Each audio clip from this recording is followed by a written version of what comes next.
You've felt it, haven't you? That suffocating weight when someone preaches virtue while their hands remain dirty. That nauseating moment when the powerful speak of justice while crushing the weak beneath their feet. You've sensed the lie, but couldn't name it.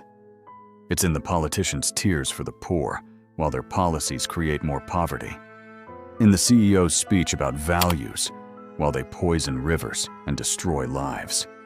In the religious leader's sermon on humility from their golden throne. You know something is deeply, fundamentally wrong with this picture. But every time you try to articulate it, you're told you're being negative, cynical, that you just don't understand how the world works. What if I told you that morality, the very concept you've been taught to revere, was never meant to save you? What if it was designed to control you? 500 years ago, a man dared to write what others only whispered in shadows. Niccolò Machiavelli pulled back the curtain on power's greatest deception. Not through malice, but through brutal honesty. He revealed that those who rule have always known a secret that would shatter your faith in every institution you trust. The secret? Morality is a weapon, and you are its target. In boardrooms and Senate floors, in pulpits and podiums, they speak of ethics while their actions tell a different story. They preach sacrifice while hoarding wealth. They demand your loyalty while selling your future. And when you question the contradiction, they wrap themselves in righteousness and call you the problem. Have you ever wondered why the most corrupt seem the most pious? Why those who destroy lives speak most passionately about saving souls? Machiavelli knew. He saw through the performance, and what he saw was so disturbing that 5 centuries later, we still refuse to look. Everyone sees what you appear to be. Few experience what you really are. Those words weren't written as advice. They were a warning. Machiavelli understood that power doesn't just corrupt. It educates. It teaches the ambitious that morality isn't a compass, it's a costume. Think about your workplace. The manager who preaches teamwork while taking credit for your ideas. The executive who speaks of company values while laying off thousands to boost quarterly profits. They've learned Machiavelli's lesson. Appear moral, act strategically. The appearance of virtue is more valuable than virtue itself, but it goes deeper than corporate theaters. Look at the politicians who wrap themselves in religious symbols while voting against feeding the hungry. Watch how they invoke sacred texts to justify profane acts. They understand what Machiavelli exposed, that morality isn't about being good. It's about looking good while doing whatever serves your interests. This isn't cynicism. This is pattern recognition. When a pharmaceutical company raises prices on life-saving medication, they don't announce their greed. They speak of innovation, research, responsibility to shareholders. When governments surveil their citizens, they don't admit to control. They preach safety, security, protection. The language of morality becomes the sugar that helps the poison go down. And here's where it becomes personal. You've internalized their game without realizing it.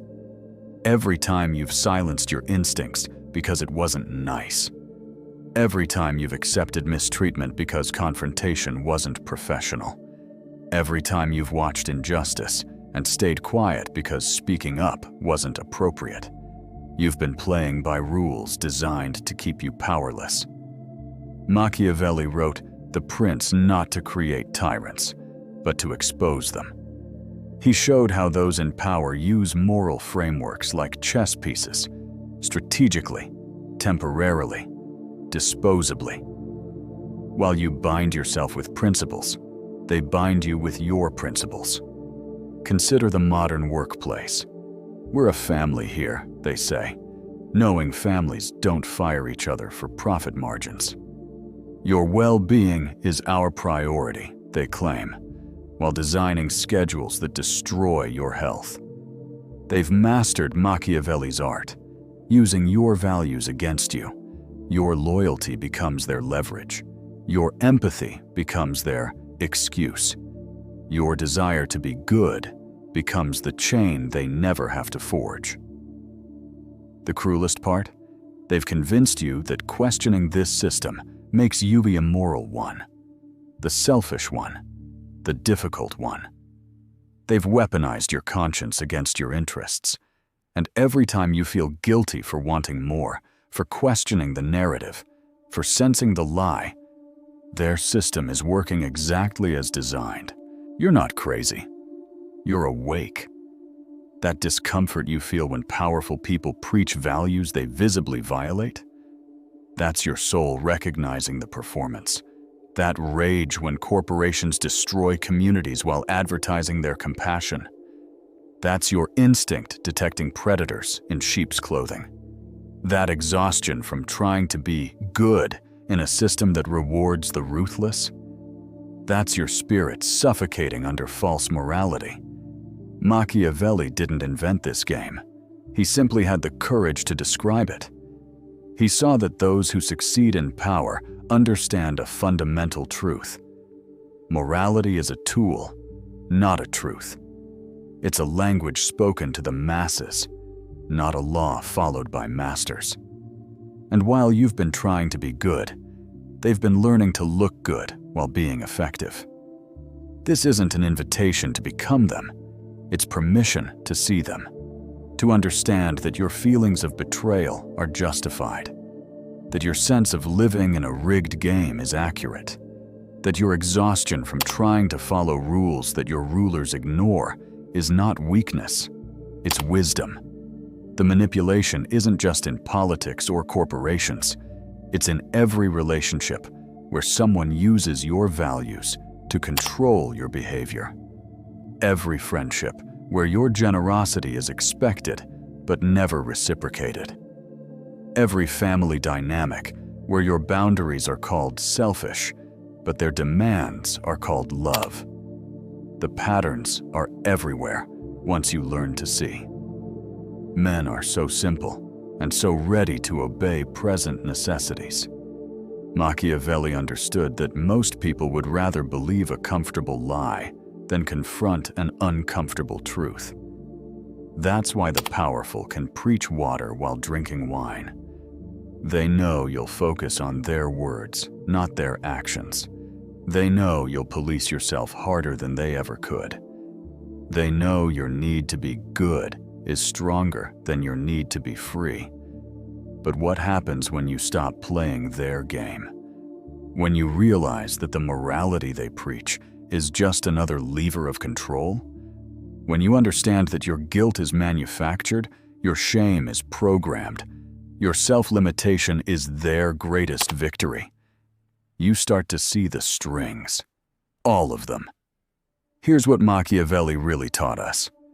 Those who rule you will always speak your language of values while operating from a completely different playbook. They'll invoke your gods while serving their interests. They'll appeal to your principles while abandoning their own. They'll make you feel guilty for the very qualities they lack: compassion, honesty, integrity. The solution isn't to become like them. It's to stop being naive about them. To understand that when power speaks of morality, it's performing, not confessing. When institutions preach values, they're managing perception, not declaring truth. When the successful demand your sacrifice, they're not building a better world. They're building their world, with your bones as the foundation. You've been taught that seeing this clearly makes you cynical. But cynicism is disappointment disguised as wisdom.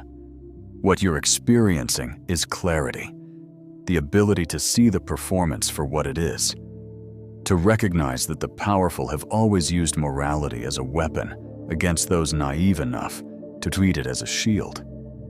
This knowledge doesn't make you evil. It makes you dangerous. Dangerous to those who depend on your blindness. Dangerous to systems that require your compliance. dangerous to anyone who needs you to believe that your suffering serves a higher purpose, while their pleasure serves only themselves. Machiavelli died in exile, punished for revealing what the powerful preferred to keep hidden. But his words survived because they named what everyone felt, but couldn't articulate. That crawling sensation when righteousness and cruelty wear the same face. That suffocating feeling when you're asked to follow rules that your leaders freely break.